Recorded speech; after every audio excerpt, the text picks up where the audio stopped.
So the year is 1958. The Lego was patented. The American Express card was introduced. The Jim Henson Company, Muppets Incorporated, was founded. An Evening with Fred Astaire, the first television show recorded on color videotape. The US Air Force lost a 7,600-pound nuclear bomb in the Atlantic Ocean near Savannah, Georgia, and it has still not been found. Beside these exciting events, 1958 was a great year for jazz, one of the most fruitful in the history. Here are several of most significant jazz albums from the year 1958. John Coltrane, Blue Train.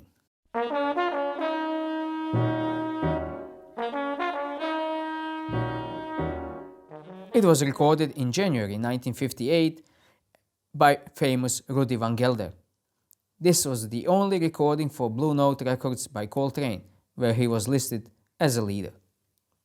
At the time, he was playing in Thelonious Monk Quartet, and on Blue Train he is joined by Paul Chambers on bass, Philly Joe Jones on drums, trumpets by Lee Morgan, piano by Kenny Drew, and trombone by Curtis Fuller. All compositions but one are by Coltrane. Although the compositions are written in conventional harmonies, they were set in not so typical ways. His next year album, Giant Steps, really opened the way to new harmonic structures in jazz, where Blue Train is still firmly rooted in hard bop style. For me personally, Blue Train is one of the most melodic and emotional recordings ever made by Coltrane in the 50s.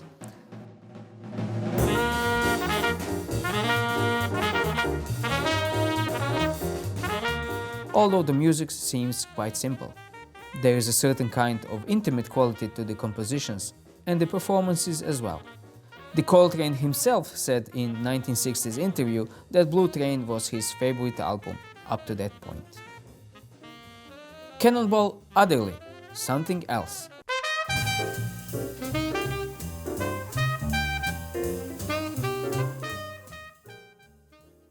A Blue Note album by fabulous alto saxophonist Cannonball Adderley, where he is joined by Miles Davis on trumpet, which is a rare occasion in which Davis was recorded as a sideman, also Hank Jones on piano, Sam Jones on bass, and Art Blakey on drums. The album features music which is direct and simple in performance, straight phrasing which directly contributes to the composition. Adderley's alto sax is often perfectly supported by Hank Jones' piano chords. At the same time, in the rhythm section, Art Blakey and bassist Sam Jones use this to bring new energy into the performance. Sonny Clark, Cool Struttin'.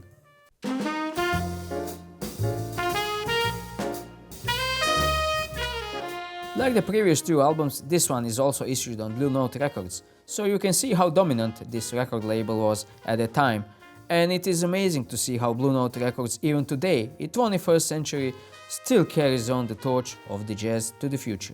Sonny Clark did not record much, as he was one of the many jazz musicians at the time who succumbed to the heroin usage. He died aged 31, and we can only speculate how many great albums he could have recorded. The music on the album is characterized by a sense of relaxation about the whole performance. Some tracks have a Latin flavor to them, while others are simply blowing sessions and a frame for great improvisation. Miles Davis Quintet, Relaxing with Miles Davis Quintet.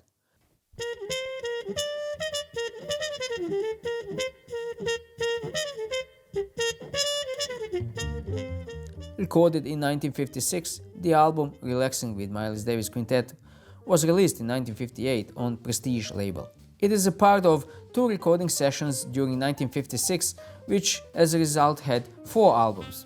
So this one is Relaxing with Miles Davis Quintet, Steaming with Miles Davis Quintet, Working with Miles Davis Quintet, and Cooking with Miles Davis Quintet. Joined by John Coltrane on tenor saxophone, Miles Davis performs mostly ballads in what was considered to be one of the most brighter sounding performances of his. Thelonious Monk, Misterioso.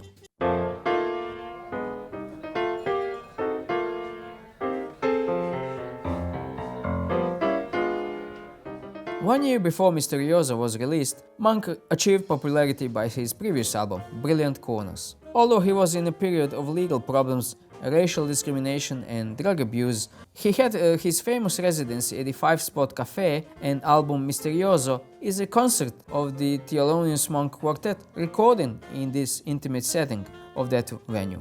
The performance is also famous for the tenor saxophonist Johnny Griffin iconic solo at the beginning of the composition In Walked Bud. Over 60 years have passed since this recording has been made, but it still sounds raw, fresh, live and transparent.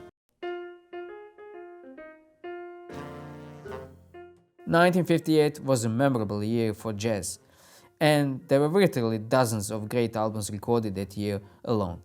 Here are several more albums which could have been emphasized just as well. Moaning by Art Blakey, Milestones by Miles Davis, Blues Walk by Lou Donaldson, Lady in Satin by Billie Holiday.